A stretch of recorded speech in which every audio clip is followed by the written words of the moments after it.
The private hospital stood like a glass fortress in the heart of the city, guarded by machines that hummed, with quiet authority and doctors who carried themselves like gods. Only the richest could afford treatment here.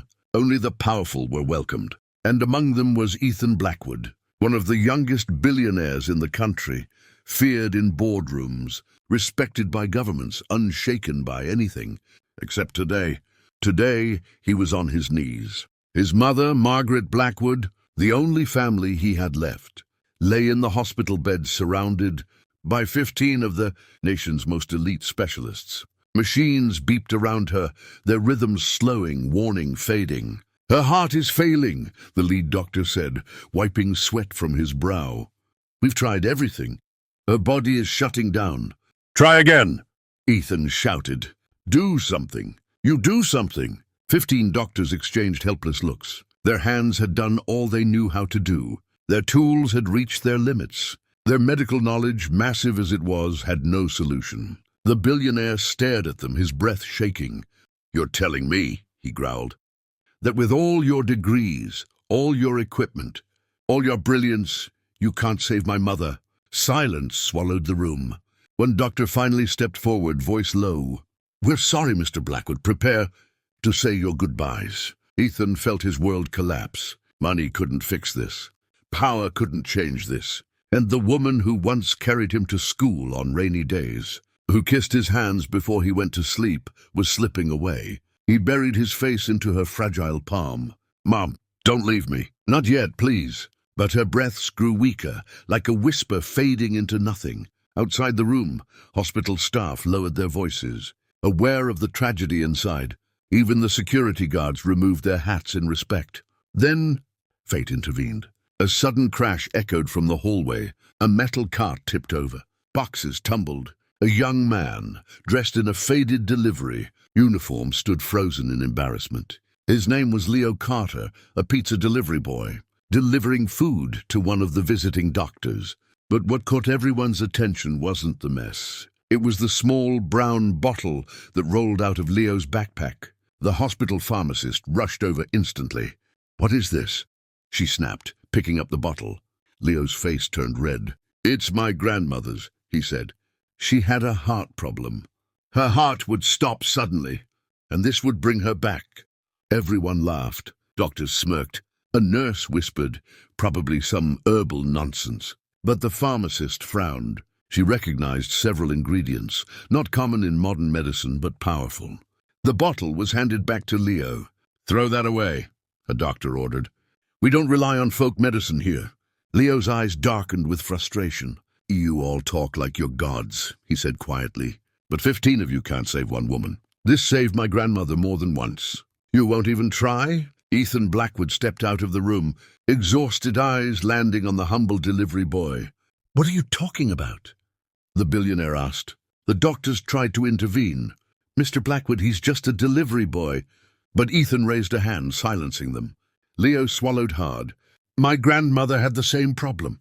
Her heart would stop for seconds. Doctors told us to prepare for her death. They gave up. But a village healer gave her this herbal solution. Just a drop under the tongue. It restarts the heart." Ethan stared at him, searching for any sign of deception. "You're saying this can help my mother?" Leo hesitated. "I can't promise anything. But I can promise that doing nothing will only let her die." Those words struck Ethan like lightning. 15 doctors stood in a row behind him, stiff, offended, uncertain. "You're not seriously considering this?" the chief surgeon protested. Ethan turned to him slowly. "Have any of you saved her?" he asked coldly. The doctor's mouth opened, but no sound came out. Ethan's jaw tightened. "Get out," he ordered. "Sir." "All of you, get out!" The hallway fell silent. One by one, the doctors left in humiliation. Now it was just the billionaire, the delivery boy, and a dying mother. Leo stepped forward cautiously. "Give me permission," he said softly. "I'll try." Ethan nodded. "Do it." Leo placed a single drop of the golden liquid under Margaret's tongue. Then he stepped back, fear tightening his chest. He had never been in a hospital room, never faced machines that glowed like stars, never stood beside a billionaire. But right now, all that mattered was saving a life. 10 seconds passed. Nothing. 20 seconds. Still nothing. 30 seconds. A flat line.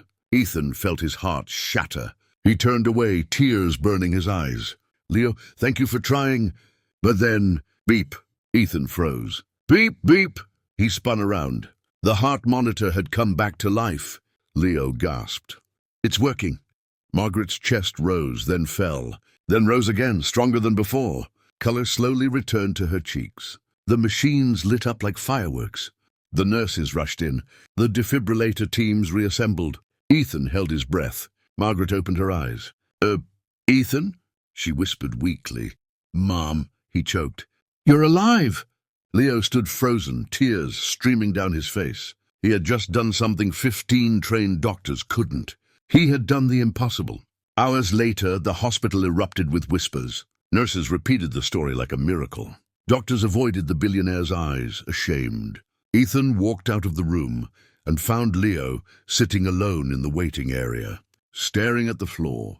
Before Leo could speak, Ethan walked to him and pulled him into a tight embrace. You saved her, Ethan whispered. I will never forget this. I just wanted to help, Leo said shyly. You did more than help. You gave me back the only person I love. Leo shook his head. You need to thank the village healer who made the medicine, not me. Ethan smiled. Then take me to him. Leo's eyes widened. What? Why? Because from today, Ethan said, I'm going to fund his research. His formula saved my mother. I want the world to know it.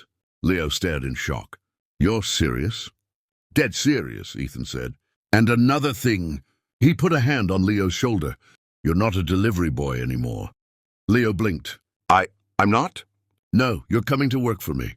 Leo looked confused. Doing what? Ethan grinned. Anything you want. Leo's voice cracked. I want to study medicine, so I can save people the way I saved your mom. Ethan's eyes softened. Then I'll send you to the best school in the country. You'll never struggle again. Leo burst into tears, tears of relief, disbelief, and gratitude. Thank you, he whispered. Thank you so much. Behind them, Margaret watched from her doorway, tears in her eyes. You earned it, Ethan said. You changed my life. You gave me back my son, Leo, she said softly. You'll always have a place in our family. And that night, in the richest hospital in the city, the poorest boy became the hero. The impossible became reality. And a billionaire's heart finally learned the value of humanity.